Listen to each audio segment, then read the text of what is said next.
పిత పుత్ర పవిత్రాత్మ నామమున ఆమేన్. గౌరవనీయులైన సహోదరి సోదరులారా, మీకందరికీ వారి యొక్క దీవెనకరమైన వాక్యములను వినుటకు మీకందరికీ సాదరముగా స్వాగతం పలుకుతున్నాను. గౌరవనీయులైన సహోదరి సోదరులారా, ఈరోజు మన దేవుడు మనకు అనుగ్రహించినటువంటి పవిత్ర సువిశేష వాక్యములు మొదటి పట్టణము ఆది కాండము 3వ అధ్యాయము 9వ వచనం నుంచి 15వ వచనం వరకు, 2వ పట్టణము యోహాను గారి సువార్త 19వ అధ్యాయము 25వ వచనం నుంచి 27వ వచనం వరకు. ఈ పవిత్ర సువిశేష వాక్యాల యొక్క ముఖ్యాంశము భాగ్యవంతమైన శ్రీసభ, ధన్యులైన శ్రీసభ బిడ్డలు మరే తల్లి ద్వారా. గౌరవ సహోదరి సహోదరులారా, తిరుసభ బిడ్డలారా, మనమంతా మన హృదయాంతరంగాలు ఉప్పొంగేలా హైందవ సహోదరి సహోదరులు కూడా మనతో కలిసి వారి రాగాలను కూడా ఏకం చేసి తండ్రి దేవుని పరవశించి కీర్తిస్తూ, కుమారుడేసుని స్తుతిస్తూ, పవిత్రాత్మ దేవుని పొగుడుచు, మన కరములు మోడ్చుచు ఆరాధించుకుందాం రండి. మన మనసులో ఉప్పొంగిపోతున్న ఆనంద తరంగాలనుడు ఆనంద భాష్పాలచే వారి పాదాలను కడుగుచు స్తుతి గీతాలు పాడుకుందాం. ఎందువల్లంటే తండ్రి దేవుడు పాపులమైన మనకై రక్షకుని ఇచ్చారు. మనం ధైర్యంగా వారి కుమారుడు ఇచ్చిన రక్షణను ప్రకటించుటకు పవిత్రాత్మ దేవుని ఇచ్చారు. ఈ లోక పాపక్రియలతో దుఃఖితులమగు మనల్ని ఓదార్చుటకు, తన కుమారుని చెంతకు మనను చేర్చుటకు లేక నడిపించుటకు అమ్మ మరే తల్లినిచ్చారు. అమ్మ అనురాగంను చవిచూడమని మరే తల్లినిచ్చారు. మన తిరుసభకు పాలకురాలైన తల్లి పండుగను కొనియాడమంటున్నారు ఈరోజు, అనగా 9వ తారీఖు 6వ నెల 2025వ సంవత్సరమున సోమవారపు రోజున. మరి ఆ తల్లి గురించి మనకు తెలిసినంతగా, చేతనైనంతగా గౌరవించుకుందాం రండి. ప్రథమంగా మరే తల్లిని తిరుసభ మాతగా తండ్రి దేవుడు ఎందుకు అనుగ్రహించారు, ఆమెలో ఉన్న లక్షణాలు ఏమిటో మనం తెలుసుకుందాం. మొదటి లక్షణం మాతృప్రేమ. మరే తల్లి కుమారుడుగా ఉన్న క్రీస్తు దేవునిపై చూపించిన ఆ మాతృప్రేమ అమోఘమైనది. తండ్రి దేవుని చిత్తాన్ని అంగీకరించినప్పటి నుంచి ఆ తల్లిని కంటికి రెప్పలా కాచుకుంటకు ఆ తల్లి పడ్డటువంటి కష్టాలు వర్ణించతరము కానివి. అందువలనేమో తిరుసభలో ఉన్న సామాన్యుని నుండి, విచారణ గురువు నుండి, పరిశుద్ధ పోప్ గారి వరకు వ్యక్తిగతంగా గాను సంఘపరంగా గాను ఎటువంటి సమస్యలున్నా తను ఏ విధంగా తన ప్రార్థనా శక్తి ద్వారా ఓర్పు సహనంగాను భరించినట్లుగా మనం కూడా భరించినట్లు ఆ తల్లిని చూసి నేర్చుకునే అవకాశం ఇచ్చారు మనకి తన యొక్క మాతృప్రేమ ద్వారా. అలాగే రెండవ లక్షణం అవసరాల్లో ఉన్న వారిని ఆదుకోవటం. ఇందుకు ఉదాహరణగా లోకసువార్త 1వ అధ్యాయము 39వ వచనం 45వ వచనంకు మనం చదువుకున్నట్లయితే, ఈ వాక్యాలను కూలంకోశంగా ధ్యానించుకున్నట్లయితే ప్రతి మనిషి నేర్చుకోవాల్సిన సందేశం చాలా ఉన్నది. సహజంగా ఏ వ్యక్తి అయినా తను ఎదుటివారికి సహాయం చేయాలంటే ముందుగా తను సంతోషంగా ఉండాలి, ఆరోగ్యంగా ఉండాలి. ఎటువంటి సమస్యల్లోనూ అతను ఉండకూడదు. అవి వ్యక్తిగతంగా అయి ఉండొచ్చు, కుటుంబ పరంగానూ అయి ఉండొచ్చు. అటువంటి సమయంలో మనకి ఎవరికి తోటి వారికి సహాయం చేయాలనే ఆలోచన కూడా రాదు. పైగా నేనే ఆరోగ్యంగా లేను, నీకేం సహాయం చేయను అని ఒక్కోసారి తోటి వారిని మనం అంటూ ఉంటాం. అదే స్త్రీల విషయానికి వస్తే, ఒక కుటుంబంలో మొదటగా గర్భధారణ ధరించినటువంటి స్త్రీ విషయానికి వస్తే, ఆ స్త్రీకి గర్భనిర్ధారణ జరిగిన వెంటనే ఆ కుటుంబస్తులందరూ ఆ గర్భిణిని అపురూపంగా చూసుకుంటారు, కాళ్ళు కింద పెట్టనీయకుండా చూసుకుంటారు. కానీ మరీ తల్లి అలా కాదు. ఆమె 70 సంవత్సరాల వృద్ధురాలు. తన బంధువు ఎలిజబెత్తమ గర్భం ధరించి అప్పటికే 6 నెలల గర్భిణి అని గాబ్రియల్ దేవత ద్వారా తెలుసుకున్న వెంటనే మనసుంటే మార్గం ఉంటుంది అన్న సూక్తిని రుజువు చేస్తూ తను నూతనంగా గర్భం ధరించిందనే విషయాన్ని కూడా మర్చిపోయి ఎలిజబెత్తమ గారి గృహాన్ని పావనం చేసింది ఆ తల్లి, మరే తల్లి.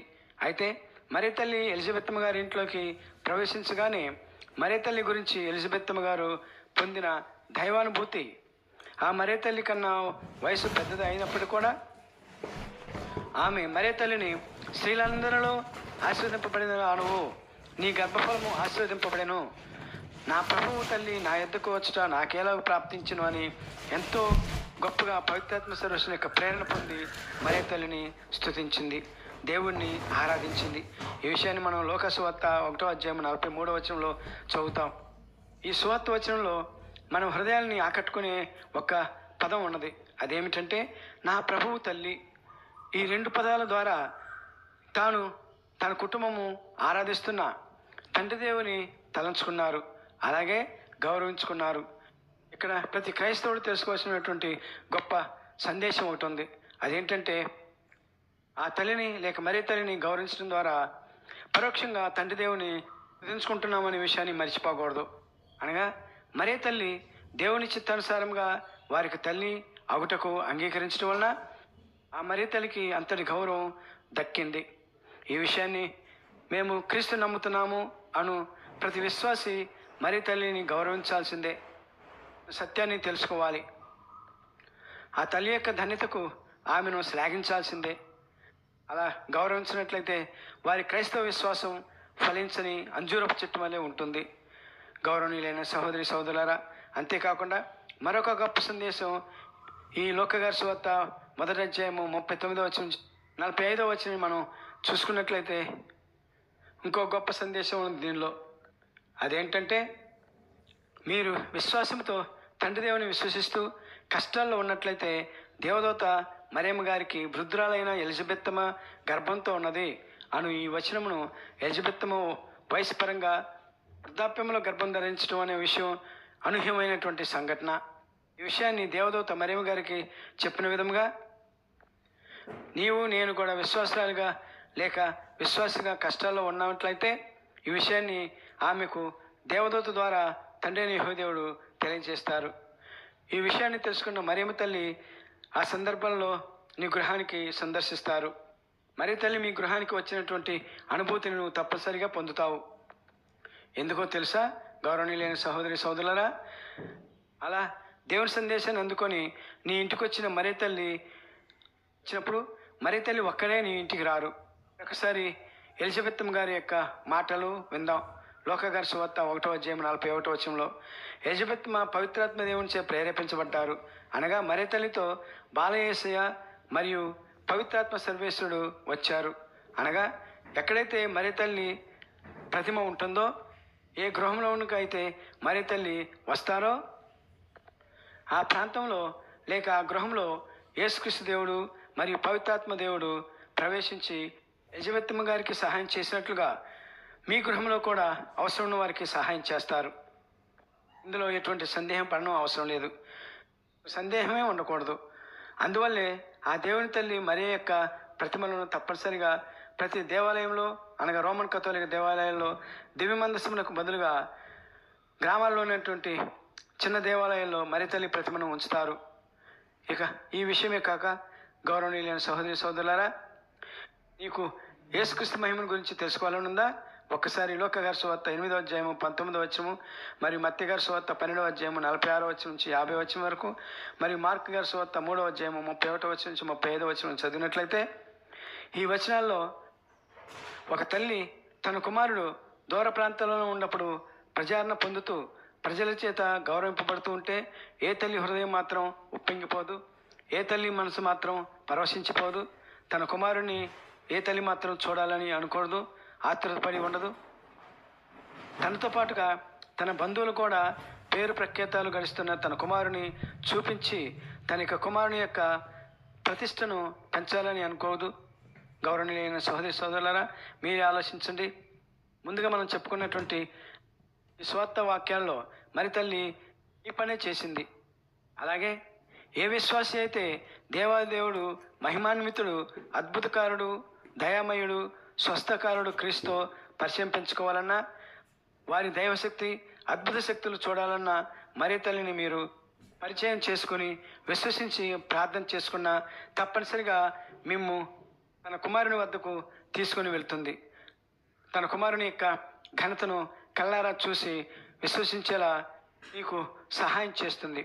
అయితే మత్తయి సువార్త 12వ అధ్యాయం 46వ వచనం వరకు క్రీస్తు ప్రభువు నిన్ను దర్శించడం కొంచెం ఆలస్యమైనా తప్పనిసరిగా నిన్ను ఆహ్వానిస్తారు, నీ చెంతకు వస్తారు. వాస్తవానికి మరి తల్లితో ఉన్న వారిని క్రీస్తు దేవుడు తప్పనిసరిగా సందర్శిస్తారు, దీవిస్తారు. ఎందుచేతనంటే తన వద్దకు విశ్వాసులను తెచ్చింది సాక్షాత్తు అమ్మ కదా. అంతకంటే ప్రధానంగా 10 ఆజ్ఞలలో ఒక ఆజ్ఞ అయినటువంటి నీ తల్లిదండ్రులను గౌరవింపుము అన్న వాక్యాన్ని సాక్షాత్తు దేవుడే ఆ వాక్యాన్ని అనుగ్రహించారు. మరి ఆ వాక్యాన్ని అనుగ్రహించిన దేవుడే తన యొక్క అమ్మను గౌరవించకుండా ఉంటారా? అమ్మతో వచ్చిన వారిని ఆదరించి దీవించకుండా ఉంటారా? ఆ భక్తుల యొక్క కోరికలను తీర్చకుండా ఉంటారా? మీరే చెప్పండి గౌరవనీయులైన సహోదరి సహోదరులారా. మనం మరొకసారి లోకగారి సువార్త 8వ అధ్యాయము 19వ వచనము, మత్తయి గారి సువార్త 12వ అధ్యాయము 46వ వచనం నుంచి 50వ వచనం వరకు, మార్కు గారి సువార్త 3వ అధ్యాయము 31వ వచనం నుంచి 35వ వచనం మనం చదువుకున్నట్లయితే, మరే తల్లి తన కుమారునికి సోదరు లాంటి వారిని కుమారుని వద్దకు తీసుకువెళ్ళిందే తన కుమారుని గొప్పతనాన్ని, ప్రజాదరణను, అద్భుత శక్తులను తనతో వచ్చిన వారికి చూపించి వారిని కూడా ధన్యులను చేయట కొరకే.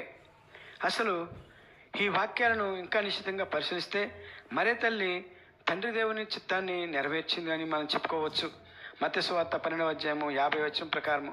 కావున ఈ ఉద్దేశంతోనే పవిత్ర తిరుసభలోని ప్రతి క్రైస్తవ సోదరుడు ఎలిజబెత్తమ్మ గారి వలె మరే తల్లిని గౌరవిస్తారు. ఆ తల్లి ద్వారా త్రియేక దేవుని ఆరాధించుకొని స్తుతించుకొని ఎలిజబెత్తమ్మ గారి వలె దైవానుభూతిని పొందుతూ ఆ అనుభూతితో తేలియాడిపోతారు. మరే తల్లి వారిని తన కుమారుని యేసు వద్దకు తీసుకువెళ్ళి వారు ధన్యులయ్యేలా చేస్తుంది, లేక ఆ అవకాశం కల్పిస్తుంది. విషయాన్ని మత్తయి గారి సువార్త 12వ అధ్యాయము 26వ వచనం నుంచి 50వ వచనం ప్రకారం మనం చదువుతాం. ఈ క్రైస్తవుడికి ఇంతకన్నా ఇంకేం భాగ్యం కావాలి గౌరవనీయులైన సహోదరి సహోదరులారా. అందుకే మరే తల్లిని తిరుసభకు తల్లిగా గౌరవిస్తాము, శ్లాఘిస్తాము. ఇంత మహద్భాగ్యం మీరెందుకు పొందకూడదు? ఒక్కసారి ఆలోచించండి హైందవ సహోదరి సహోదరులారా. వాస్తవానికి నీవు ఈ క్షణం నుంచే ఆ తల్లి మరే తల్లిని గౌరవించి ప్రార్థన విన్నపాలను విన్నవించుకొని చూడు. ఆ త్రియేక దేవుని యొక్క మేలును పొంది ఆ దేవుని చేత దీవించబడకపోతే నన్ను అడగండి గౌరవ సహోదర సహోదరి. తదాస్తు. మిమ్ము ఆ మరే తల్లి ఆదరించి మీ విన్నపములు తన కుమారునికి తెలియజేసి మిమ్ము ధన్యులను చేదురుగాక. ఈ కొద్దిపాటి వాక్యములను చిన్న ప్రార్థనతో ముగించుకుందాం. ప్రార్థన. పిత పుత్ర పవిత్రాత్మ త్రియేకదేవ, మహిమాన్విత దేవ, మీకు ఎంతగా స్తుతులు చెల్లించుకున్నా మీ రుణం తీర్చుకోలేనిది ప్రభు. ఎందుచేతంటే పాపులమైన మమ్ము కాపాడుటకు మీ కుమారుని పంపారు. మేము మీ దైవ ప్రేరణ పొందుటకు, మీ దైవానుభూతిని అనుభవించుటకు పవిత్రాత్మ దేవుని పంపారు. అలాగే మీరు ఏర్పాటు చేసుకున్న పవిత్ర తిరుసభ యొక్క సభ్యులందరినీ మీ సన్నిధికి నడిపించి మీ దైవ దర్శనాన్ని పొంది దైవానుభూతిని అనుభవిస్తూ ధన్యులమవు భాగ్యాన్ని ఆ మరే తల్లి యొక్క నడిపింపులో మాకు అవకాశం కల్పించినందుకు ధన్యవాదములు తండ్రి. ధన్యవాదములు ధన్యవాదములు. అలాగే హైందవ సహోదరి సహోదరులకు కూడా మరే తల్లిని గౌరవిస్తూ ఆ తల్లి ప్రార్థన ద్వారా, సహాయం ద్వారా, నడిపింపు ద్వారా మీ సన్నిధికి అనగా మీ తిరుసభలోకి చేరి మీ విశ్వాసులు అయ్యే అవకాశం ప్రసాదించమని మేము బ్రతిమాలి మా నాదును మీ కుమారుడైన యేసయ్య ద్వారా మరే తల్లి యొక్క మధ్యస్థ ప్రార్థన ద్వారా మేము వేడుకుంటున్నాం తండ్రి. ఆమెన్. పిత పుత్ర పవిత్రాత్మ నామమున ఆమెన్.